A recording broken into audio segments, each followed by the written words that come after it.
नमस्कार। आज हम महिलाओं में होने वाली सफ़ेद पानी या वाहिड डिस्चार्ज की समस्या के बारे में बातचीत करेंगे। आज इस आधुनिक समय में प्राइवेट पार्ट इन्फेक्शन के बारे में बातचीत करना बहुत ही सामान्य सी बात महसूस होती है। आप लोग जानते होंगे कि पुरुषों की तुलना में महिलाओं को गुप्त अंग संक्रमण या प्राइवेट पार्ट इन्फेक्शंस ज्यादा होते हैं, या फिर महिलाएं गुप्तांग संक्रमण की शिकार ज्यादा होती हैं। आप इसका मुख्य कारण किसको मानते हैं? हम इसका मुख्य कारण महिलाओं के प्राइवेट पार्ट की बनावट को ज्यादातर मानते हैं। महिलाओं के प्राइवेट पार्ट कुछ इस तरह से बना हुआ होता है कि उनको ना चाहते हुए भी कुछ संक्रमण बहुत आसानी से लग जाते हैं। आज हम प्राइवेट पार्ट इन्फेक्शन से पैदा होने वाले वाहिड डिस्चार्ज की समस्या के बारे में चर्चा करेंगे। सबसे पहले जानते हैं कि वाहिड डिस्चार्ज होता क्या है। वाहिड डिस्चार्ज क्या होता है? वाहिड डिस्चार्ज यानी सफेद पानी महिलाओं के योनि मुख से स्रावित होने वाला, निकलने वाला एक डिस्चार्ज होता है जो तरल, गाढ़ा और तारदार पदार्थ होता है। इसके कारण क्या है? किस कारण से ये पैदा होता है? किस कारण से ये समस्या पैदा हो जाती है? और क्या ये परेशानी ट्रीटेबल है? इसका इलाज करवाना जरूरी है? क्या होता है वाइड डिस्चार्ज? क्या होता है सफेद पानी? तो इसका कारण तो है इन्फेक्शन। हम किसी भी तरह के इन्फेक्शन को इसका कारण मानते हैं, यानी कोई बैक्टीरियल इन्फेक्शन हो गया है, फंगल यीस्ट इन्फेक्शन हम जान सकते हैं।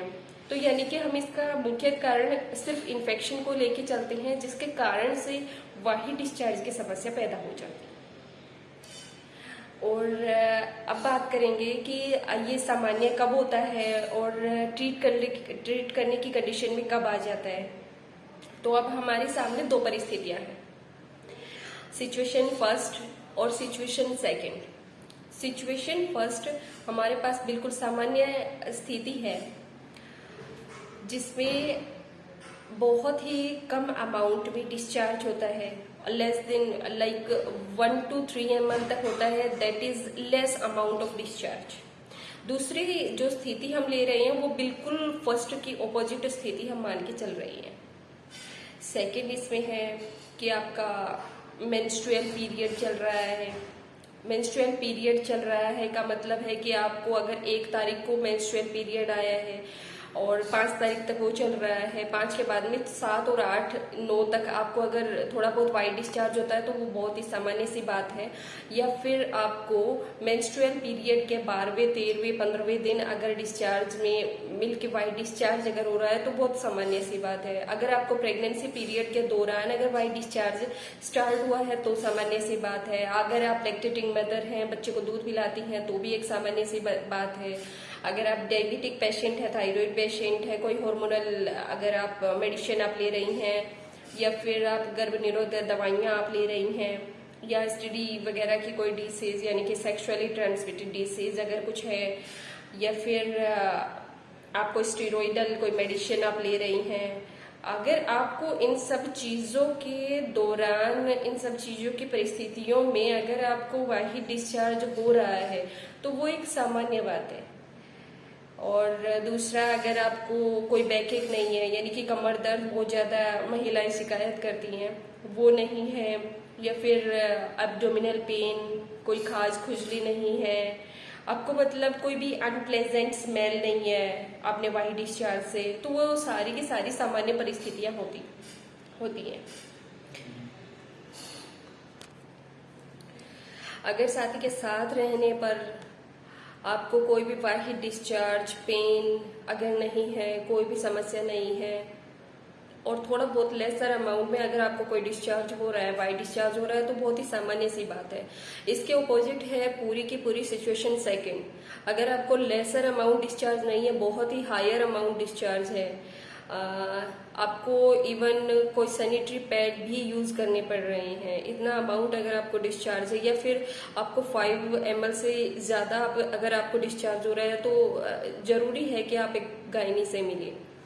अगर आप कोई भी बर्थ कंट्रोल पिल्स वगैरह या फिर कोई भी प्रेगनेंसी पीरियड नहीं चल रहा है, ओवुलेशन नहीं है, मेंस्ट्रुएशन नहीं है, या फिर आपको बहुत ज़्यादा बैक एक हो रहा है, आप बहुत ज़्यादा वीकनेस अगर फील कर रही हैं, तो आपको इन समस्याओं के चलते आपको ज़रूरी है कि आप किसी बेटर गायनी से कांटेक्ट कीजिए।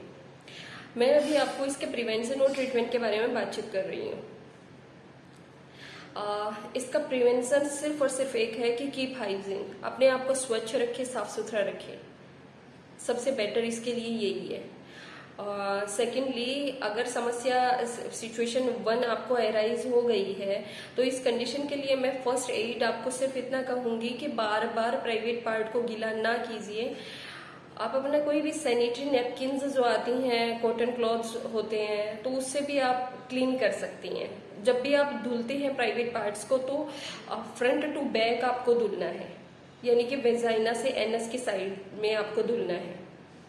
और जब भी आप धुल रही हैं तो आपको कॉटन क्लॉथ से साफ कर लेना है। यानी कि कहने का मतलब है कि जो भी प्राइवेट पार्ट है उसको बहुत ज्यादा गीला नहीं रखना है, कोशिश करनी है कि सूखा ही हम उसको रखेंगे, क्योंकि वहां पे कुछ बैक्टीरियाज हमारी बॉडी में होते हैं जो कि फॉरेन बैक्टीरियाज को एंटर करने से रोकते हैं, क्योंकि वो फॉरेन बैक्टीरियाज हमारी बॉडी को इन्फेक्शन प्रोवाइड करके चले जाएंगे, जो किसी नई समस्या का अराइज होगा। तो जरूरी है कि आप पहले ही मतलब इतना ज्यादा उसको ना धुले कि हमारे अच्छे बैक्टीरियाज भी किल हो जाए। मैं सिचुएशन सेकंड के सभी जो महिलाएं संघर्ष कर रही हैं उनके लिए सिर्फ ये कहूंगी कि एक बेटर गायनी से मिलिए। वो आपको इन्वेस्टिगेट करेंगे कि आपको बैक्टीरियल या फंगल कैसा इन्फेक्शन है वो देखेंगी, और आपको उनसे रेगुलर फॉलो अप लेने की जरूरत है, तभी इस समस्या का समाधान होगा।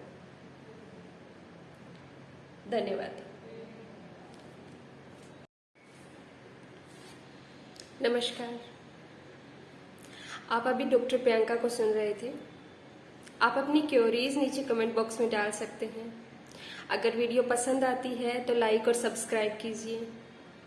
मिलते हैं अगली वीडियो में। नमस्कार।